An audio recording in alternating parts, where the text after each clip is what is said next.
विद्यार्थी मित्र हो, शैक्षणिक वर्ष 2021-22 या वर्षामध्ये आपण द्वितीय वर्ष कला सामान्य पेपर 2 मराठ्यांचा इतिहास 1605 ते 1750 असा आपण अभ्यासणार आहोत. यामध्ये सत्र पहिलं प्रकरण 1 या प्रकरण 1 मधील पहिले प्रकरण जे आहे, या पहिल्या प्रकरणामध्ये आपण मराठा सत्तेच्या उदयाची कारणे, त्यात शहाजीराजे भोसले आणि जिजाबाई हे दुसऱ्या भागामध्ये आपण पाहणार आहोत. एकंदरीत जगाच्या इतिहासात मराठ्यांचा इतिहास हा अत्यंत स्फूर्तिदायक आणि प्रेरणादायक आहे. अत्यंत प्रतिकूल परिस्थितीमध्ये छत्रपती शिवाजी महाराजांनी मराठा सत्तेची स्थापना केली. मध्ययुगीन कालखंडामध्ये भारताच्या इतिहासात मराठ्यांची कामगिरी अत्यंत गौरवशाली आणि स्फूर्तिदायक होती. यात स्वधर्म स्वराष्ट्र प्रेमाची एक प्रचंड लाट उसळलेली होती. याला विधायक वळण देण्याचे काम खऱ्या अर्थाने जर कोणी केलं असेल तर ते छत्रपती शिवाजी महाराजांनी.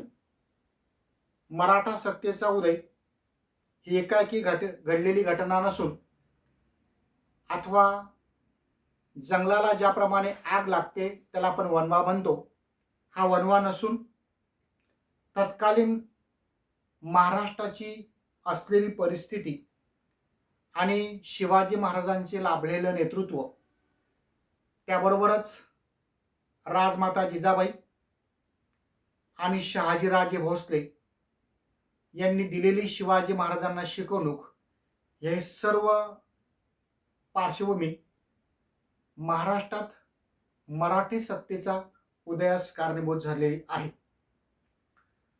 मध्ययुगामध्ये सर्व भारतभर एक प्रकारे मुस्लिमांची सत्ता स्थापन झालेली होती. अनेक मुस्लिम घराणे आपला इस्लाम धर्माचा प्रचार करण्यासाठी एका हातात तलवार आणि दुसऱ्या हातामध्ये कुराण घेऊन धर्माचा प्रचार करताना सत्तेची स्थापना करण्यासाठी त्यांनी पुढाकार घेतलेला आहे. यामध्ये प्रामुख्याने गुलाम, खिलजी, तुगलक, सय्यद, लोधी यासारखी घराणे या सुलतानशाहीच्या काळामध्ये उदयास आलेली आहेत. या शासकांनी स्वधर्म विकास आणि स्वधर्म हिताला प्राधान्य दिलेलं आहे. त्यांनी हिंदू प्रजेवर अनेक प्रकारचे अत्याचार केलेले आहेत. एवढंच नव्हे तर जिझियासारखा जुलमी करही त्यांनी सक्तीने हिंदूंकडनं वसूल करायला सुरुवात केलेली आहे. कालांतरानंतर पुढे 1526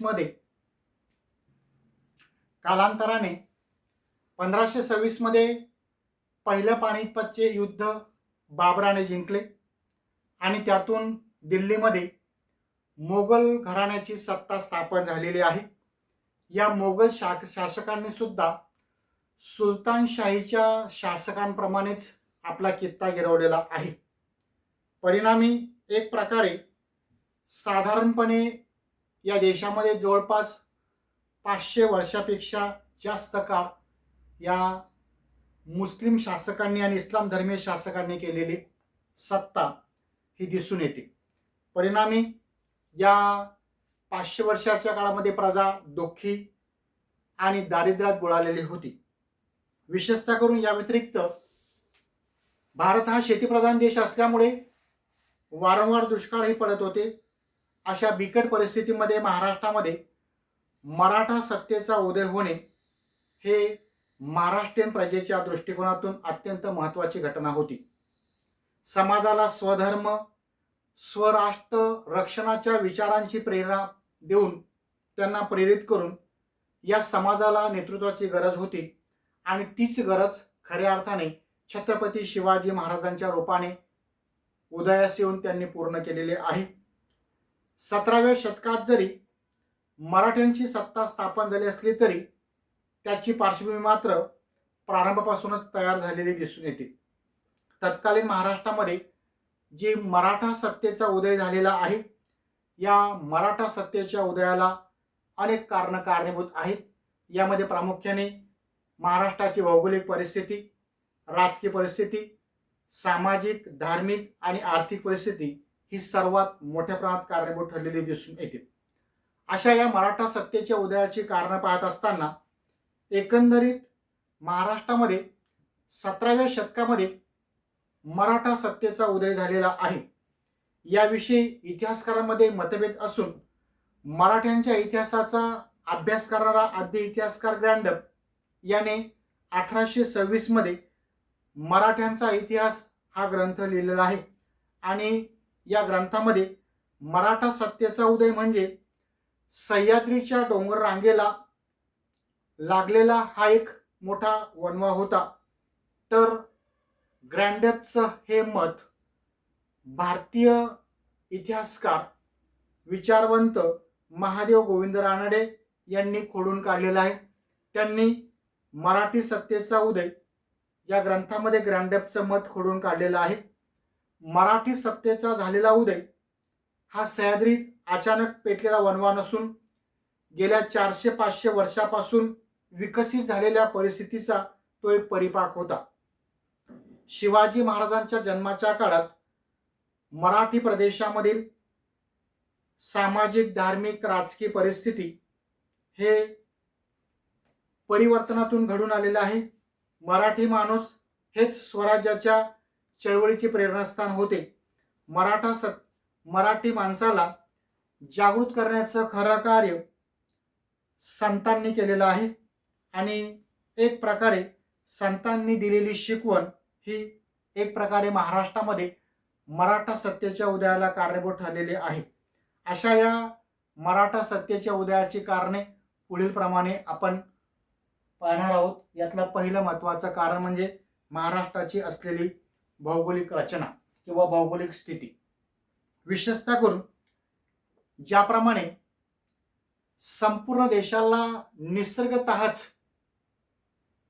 उत्तरेला हिमालय पर्वत, पूर्वेला बंगालचा उपसागर, पश्चिमेला अरबी समुद्र, तर दक्षिणेला हिंदी महासागर अशी जी देवाने निसर्गतः रचना केलेली आहे, तशाच प्रकारे महाराष्ट्राची सुद्धा भौगोलिक स्थिती पाहता महाराष्ट्रामध्ये पर्वत, डोंगर, नद्यांच्या परिसरामध्ये हे समाज येऊन विकसित झालेलं आहे.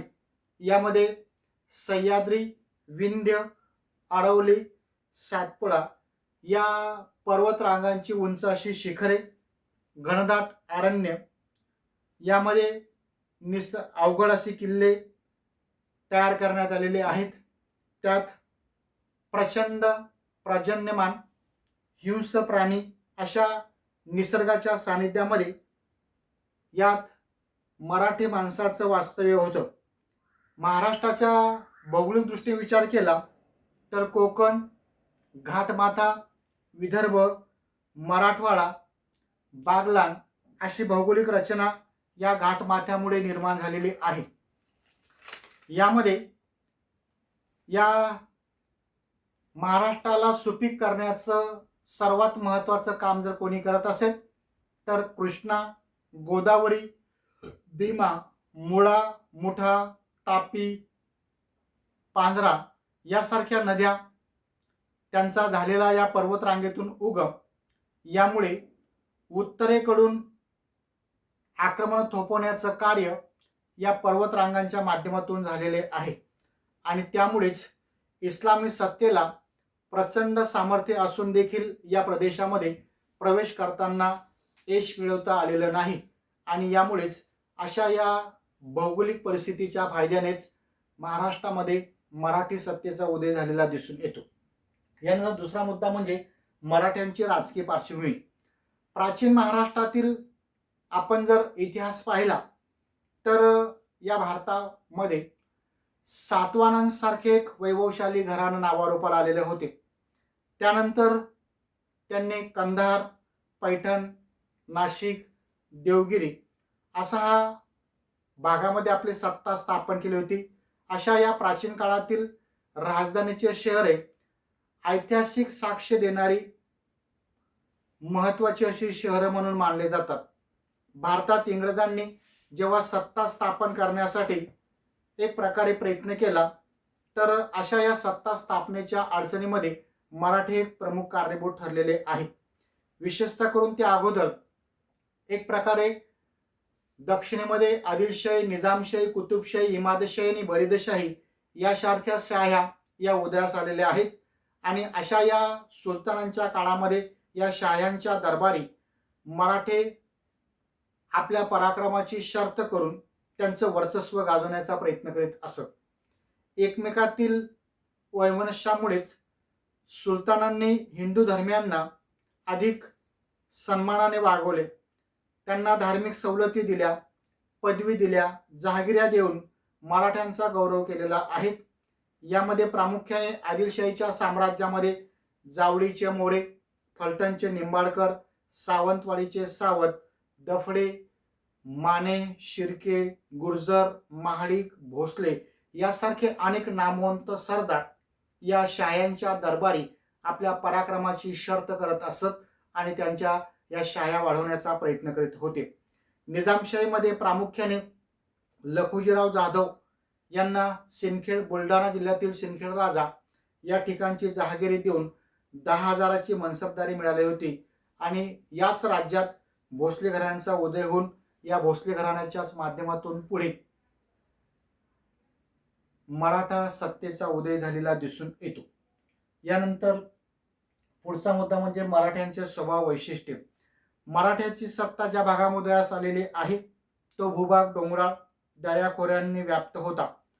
येथे प्राचीन काळापासूनच हा भागाला दंडकारण्य म्हणून परिचित होता. या प्रदेशातील राहणाऱ्याला विशिष्ट असा स्वभाव होता.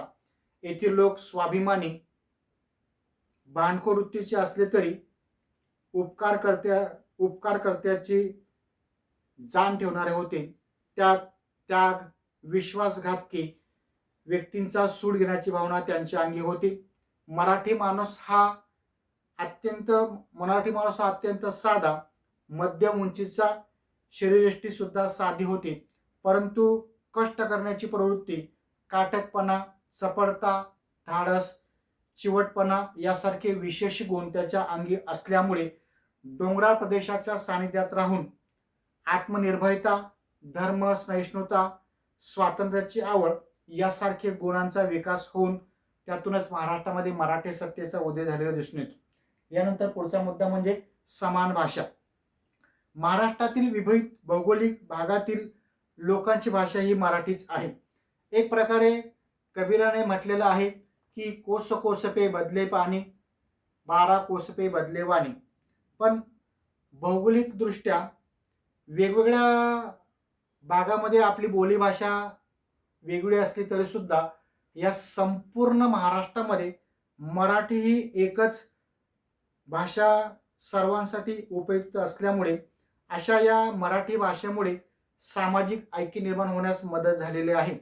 यामध्ये प्रामुख्याने विवेक सिंधू, लीळाचरित्र, ज्ञानेश्वरी, अमृत महानुभाव, एकनाथी भागवत, संत नामदेव, संत तुकाराम यांचे अभंग, रामदासांचे श्लोक यासारखे साहित्य हे मराठी भाषेचे वैभव वाढवणारे आहेत. आपण सर्व मराठी असून एकच संस्कृतीचे घटक आहोत ही भावना वाढवण्याचं खरं कार्य मराठी भाषा आणि मराठी भाषेतून निर्माण झालेल्या साहित्याने केलेलं आहे. पर्यायाने महाराष्ट्रामध्ये भक्तिपंथाचा उदय होऊन महाराष्ट्रात अनेक संतांचा उदय झालेला आहे आणि यातूनच या संतांनी वारकरी संप्रदायाच्या माध्यमातून अनेक प्रकारची भारुडे, कीर्तने, ओव्या यासारख्या साहित्याचं लिखाण आपल्या बोलीभाषेतून मानून एक प्रकारे समाजामध्ये आणि माणसांमध्ये एकोपा निर्माण करण्याचं काम खऱ्या अर्थाने जर कोणी केलं असेल तर ती मराठी भाषेनेच केलेलं आहे. आणि त्यामुळे आपला धर्म, आपली संस्कृती याबद्दलचा अभिमान, स्वाभिमान मराठी माणसामध्ये निर्माण होऊन त्यातून महाराष्ट्रामध्ये मराठी सत्तेच्या स्थापनेस ही संपूर्ण परिस्थिती कारणीभूत ठरलेला दिसून येतो. यानंतर महत्त्वाचं कारण म्हणजे विजयनगरची स्मृती. तर दक्षिण भारतामध्ये एक वैभवशाली असं बलाढ्य विजयनगरचं हिंदू साम्राज्य स्थापन झालेलं होतं आणि असं हे साम्राज्य निर्माण करण्याचं काम हरिहर आणि बुक्क या दोन भावांनी केलेलं होतं. परंतु भारतामध्ये दक्षिणेत मुस्लिम शाह्यांचा उदय झाल्यामुळे या शाह्यांनी बलाढ्य असं विजयनगरचं साम्राज्य नष्ट करण्यात आलेलं आहे आणि असं हे साम्राज्य नष्ट करताना या मुस्लिम शासकांनी अन्याय, अत्याचार, कत्तली करून हिंदू प्रजेमध्ये दरारा निर्माण करण्याचा प्रयत्न केलेला आहे. पर्यायाने हरिहर आणि बुक्क या दोन्ही भावांनी देवगिरीच्या पतनानंतर विजयनगरचं बलाढ्य असं साम्राज्य स्थापन केलेलं आहे आणि याच बलाढ्य अशा साम्राज्याची प्रेरणा घेऊन महाराष्ट्रामध्ये मराठी सत्तेचा उदयास ही संपूर्ण परिस्थिती कारणीभूत ठरलेली दिसून येते आणि यामध्ये सर्वात महत्त्वाचं म्हणजे राजमाता जिजाबाई आणि शहाजीराजे भोसले यांचे मार्गदर्शन शिवाजी महाराजांना मराठा सत्तेच्या स्थापनेसाठी कारणीभूत ठरलेली दिसून येते.